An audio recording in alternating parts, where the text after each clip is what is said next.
Hello my dear students, मैं ज्योति बंसल आपके अपने यूट्यूब चैनल GHK अड्डा 92 पर आपका फिर से एक नई वीडियो के साथ और एक नई टॉपिक के साथ आपका स्वागत करती हूँ। आई होप आपको वीडियोस पसंद आ रही होगी। अगर वीडियोस पसंद आए तो चैनल को लाइक, शेयर एंड सब्सक्राइब ज़रूर करें। वीडियो को लास्ट तक ज़रूर देखना ताकि आपको आने वाले क्वेश्चनों से हेल्प मिल सके। और ये जो वीडियो है वो सारे के सारे PYQ से संबंधित हैं, तो वीडियो को स्किप किए बगैर वीडियो को अंत तक ज़रूर देखिए। चलिए हम अपने वीडियो को स्टार्ट करते हैं। तो आज का टॉपिक है हमारा वस्त्रों का चयन, देखरेख, संरक्षण एवं वस्त्रों के जो मूलभूत सिद्धांत होते हैं वो। इनसे संबंधित जो भी PYQ आए हुए हैं, जो भी क्वेश्चंस आए हुए हैं, हम उनको वन बाय वन देखेंगे। तो देखिए हमारा फर्स्ट क्वेश्चन क्या है। निम्नलिखित में से कौन जीव द्रव्य प्रौद्योगिकी का लाभ नहीं है? क्या जीव द्रव्य प्रौद्योगिकी का लाभ नहीं है? देखिए, जैव अभिमार्जन में सहायता करता है, द्रव्य प्रतिकर्षण देता है, अपघर्षण प्रतिरोध बढ़ाता है, रंजन गति बढ़ाता है। तो देखिए लाभ कौन कौन से हैं। तो लाभ है द्रव्य प्रतिकर्षण देता है, ठीक है, अपघर्षण प्रतिरोध बढ़ाता है और रंजन गति को भी बढ़ाता है। तो आंसर क्या हो जाएगा? इसमें नहीं पूछा है कि लाभ नहीं है और ये तो लाभ होते हैं, तो इसका आंसर क्या हो जाएगा? जैव अभिमार्जन में सहायता करता है, ये इसका लाभ नहीं होता है। नेक्स्ट क्वेश्चन देखते हैं।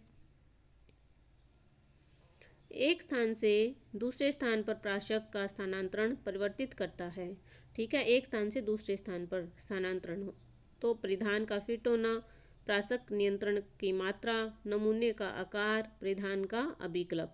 तो इसमें क्या होता है, जब एक स्थान से दूसरे स्थान पर प्राशक का स्थानांतरण करते हैं तो नमूने का आकार चेंज हो जाता है और परिधान का अभिकल्प परिवर्तित हो जाता है, ठीक है। तो ये दोनों इसके राइट आंसर है। और COD, अब देखिए COD किस में आ रहा है? COD आ रहा है आपका डी ऑप्शन में, तो इसका राइट आंसर हो गया डी। नेक्स्ट क्वेश्चन देखते हैं। स्टेशनरी छुरी कौन सी है? कौन सी स्टेशनरी छुरी जो है वो कौन सी है? Bend, round, die, straight. तो बताइए स्टेशनरी छुरी जो है वो कौन सी होती है? स्टेशनरी छुरी होती है बैंड छुरी। बैंड छुरी को स्टेशनरी छुरी भी कहते हैं। चलिए नेक्स्ट क्वेश्चन देखते हैं। उच्च तापमान युक्त आयोनोजाइट गैस ऑर्गन से चलने वाली तीव्रगामी जेट द्वारा कटिंग सामग्री की प्रक्रिया को क्या कहते हैं? कि ऑर्गन से जो चलने वाली तीव्रगामी जेट द्वारा कटिंग सामग्री की प्रक्रिया है उसको क्या कहते हैं? आयनोज्ड, ठीक है, laser cutting, plasma cutting, water jet cutting और डाई कटिंग। तो बताइए इस कटिंग को क्या कहेंगे? इस प्रोसेस को क्या कहेंगे? बताइए क्या कहते हैं? लेज़र, प्लाज्मा, वाटर जेट या डाई, कौन सी कटिंग कहते हैं इसको? तो इसको कहते हैं प्लाज्मा कटिंग। क्या कहते हैं? प्लाज्मा कटिंग, ठीक है। Next question. सलवटों को हटाने के लिए औद्योगिक स्तर पर कपड़ों को इस्त्री करने की प्रक्रिया क्या कहलाती है? औद्योगिक स्तर पर, ठीक है ना, औद्योगिक स्तर पर कपड़ों को इस्त्री करने की जो प्रक्रिया वो क्या कहलाएगी? मर्सराइजिंग, स्टफिंग, टैटरिंग या क्लैंडरिंग। बताइए क्या कहलाती है? तो क्लैंडरिंग। क्या कहलाती है? क्लैंडरिंग, ठीक है। Next question. वस्त्रों में ऐसी रेखाएं जो लंबाई कम करने में, किसको? लंबाई को कम करने में सहायक होती है, वह कौन सी होती है? क्रॉस रेखाएं, लंबी रेखाएं, घुमावदार रेखाएं या सभी विकल्प सही है। तो कौन सी रेखाएं ऐसी है जो लंबाई को कम करती है? तो वो कौन सी रेखाएं होती है? क्रॉस रेखाएं जो होती है वो लंबाई को कम करने में सहायता प्रदान करती है। नेक्स्ट क्वेश्चन देखते हैं। शरीर का मोटापा छुपाने के लिए, मोटापा जो है छुपाने के लिए वस्त्र होने चाहिए, यानी कि कोई इंसान मोटा है तो उसको कौन से वस्त्र यूज करने चाहिए? बड़े प्रिंट वाले, वक्र रेखाओं वाले, छोटे प्रिंट वाले या बड़े बटन वाले। तो कौन से जो है वो वस्त्र होने चाहिए? बताइए। छोटे प्रिंट वाले, है ना, छोटे प्रिंट वाले जो वस्त्र है वो मोटे लोगों को पहनने चाहिए, ठीक है। नेक्स्ट क्वेश्चन देखते हैं। वी गला इन व्यक्तियों को प्रयोग में लाने से बचना चाहिए, यानी कि वी गला जो है वो किसको नहीं पहनना चाहिए? लंबी और पतली गर्दन, छोटी और मोटी गर्दन, छोटी और भारी गर्दन, लंबी और भारी गर्दन। तो बताइए वी गला जो है वो किसको नहीं पहनना चाहिए? वी गला किसको नहीं पहनना चाहिए?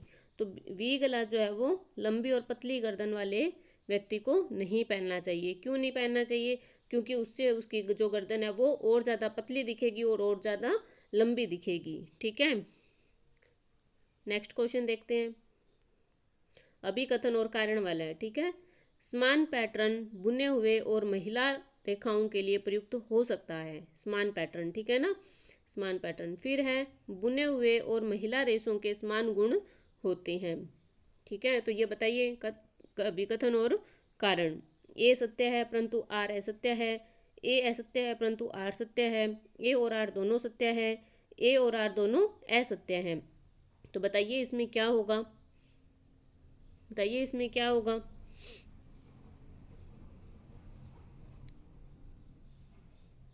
समान पैटर्न जो है वो बुने हुए और महिला रेखाओं के लिए प्रयुक्त हो सकता है। हो सकता है या नहीं हो सकता? बताइए।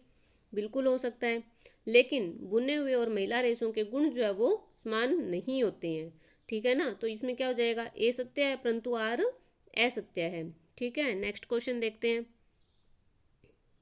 ये भी अभिकथन कारण वाला ही है। ठीक है, कौन सा है? ये भी अभिकथन और कारण वाला ही है। देखिए, प्रत्यक्ष रंग द्योतिष में छूटता है। छूटता है ना, बिल्कुल छूटता है प्रत्यक्ष रंग द्योतिष में। इसलिए प्रत्यक्ष रंग वाले रेशों पर बाद में धनायन अभिकर्मक का उपचार किया जाता है। बताइए सही है क्या गलत है? तो ये भी सही है, तो दोनों ही सत्य है, तो इसका आंसर हो जाएगा सी। ठीक है, नेक्स्ट क्वेश्चन देखते हैं।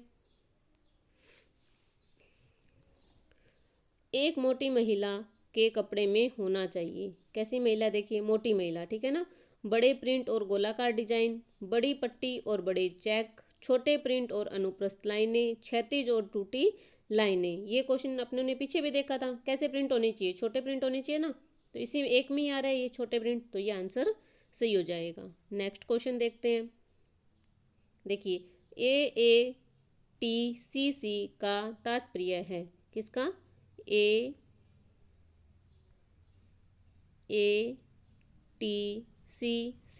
ठीक है, AATCC का तात्पर्य है American association of textile chemist and colourist, all association of textile chemist and colourist, association of American textile colours and chemist, Australian association of textile chemist and colourist. तो बताइए AATCC का फुल फॉर्म क्या है? क्या होता है बताइए? American association of textile chemist and colourist. ए, इसका सही आंसर क्या है? अमेरिकन। ये देखो आगे वालों में तो अमेरिकन आ ही नहीं रहा ना, तो एक से होता है अमेरिकन। तो हमें हमारा आंसर क्या मिल गया? American association of textile chemist and colourist. ठीक है, चलिए नेक्स्ट क्वेश्चन देखते हैं। प्लाज्मा टेक्नोलॉजी वस्त्रों में निम्नलिखित गुणों का अनुकूलन करती है। कौन सी टेक्नोलॉजी?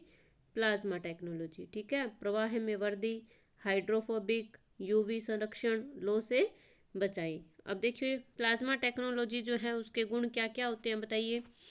तो उसके गुण कौन कौन से होते हैं? हाइड्रोफोबिक होता है, यूवी संरक्षण होता है और लो से बचाई होता है। ठीक है, तो क्या नहीं होता?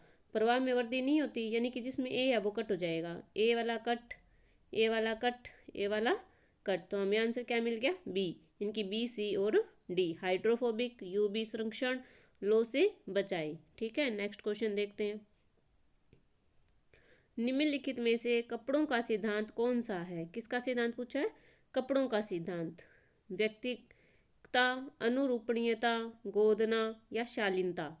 तो बताइए कौन सा सिद्धांत जो है वो कपड़ों का होता है? तो कपड़ों का सिद्धांत होता है शालीनता, यानी कि मोडेस्टी। ठीक है, कौन सा सिद्धांत होता है कपड़ों का?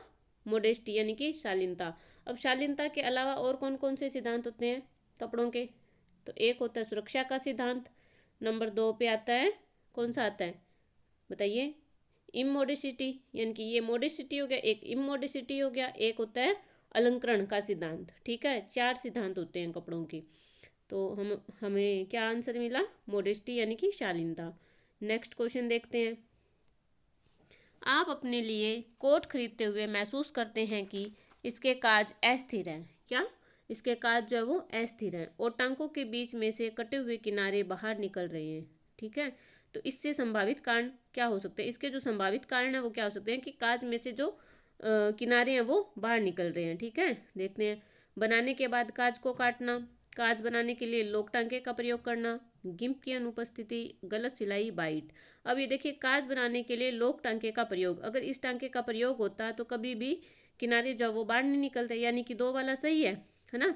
तो कारण क्या हो गई? 1 नंबर, 3 नंबर और 4 नंबर, यानी कि 2 इसमें आ रहा है, तो ये वाला ऑप्शन कट हो जाएगा, ये भी ऑप्शन कट हो गया, ये भी कट हो गया। आंसर क्या मिल गया अपने को? 1, 3 और 4, यानी कि डी। ठीक है, नेक्स्ट क्वेश्चन देखते हैं। सूची फर्स्ट में दिए गए परीक्षण उपकरण, क्या? परीक्षण उपकरण का मेल सूची सेकंड में दिए हुए उसके उद्देश्य है। क्या दिया हुआ है? एक साइड दिया हुआ है परीक्षण उपकरण, दूसरी साइड दिया हुआ है उद्देश्य है। ठीक है, उनका मिलान करना है। फर्स्ट क्या है? ग्रे स्केल, फिर है जेनोन आर्क, फिर क्रोकमीटर, तेज बिंदु परीक्षक। तो ग्रे स्केल है, उसका क्या उद्देश्य होता है? ग्रे स्केल का उद्देश्य होता है धब्बों का परीक्षण और रंग में बदलाव। देखो ए में 5 कहीं आ रहा है क्या? ए में 5 अपने को ए में ही मिल गया, यानी कि ए जो है इसका करेक्ट आंसर होगा।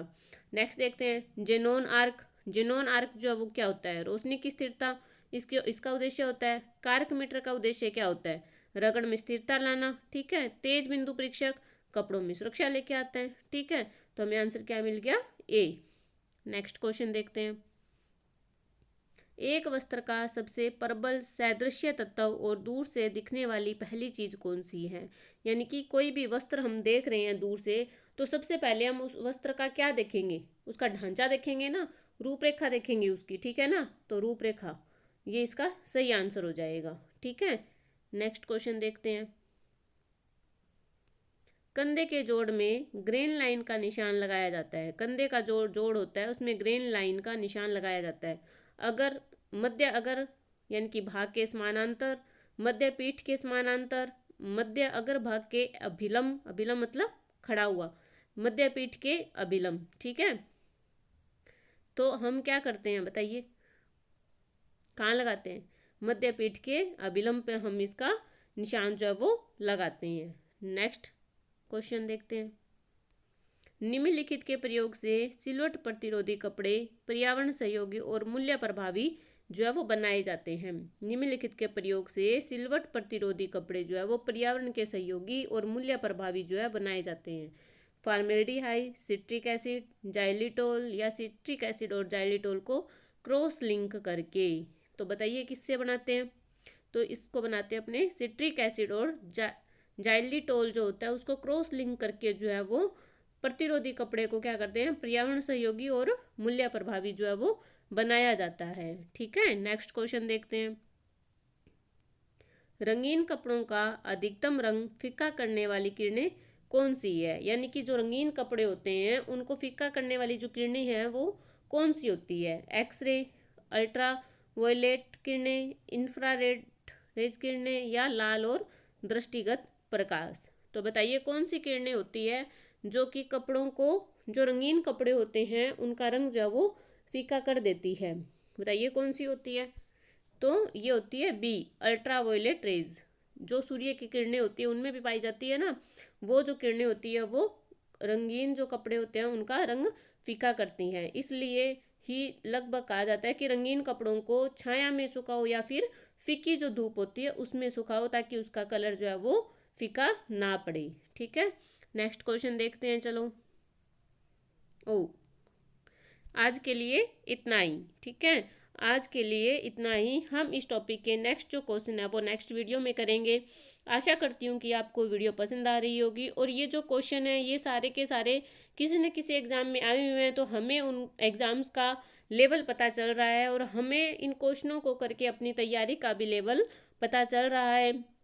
तो वीडियो को जितना हो सके अपने दोस्तों तक शेयर करें, लाइक करें और चैनल को सब्सक्राइब करें। नोटिफिकेशन वाले आइकन को जो है वो प्रेस करें, ताकि जब भी वीडियो आए आपके पास नोटिफिकेशन आ जाए। ठीक है, थैंक यू, बाय बाय।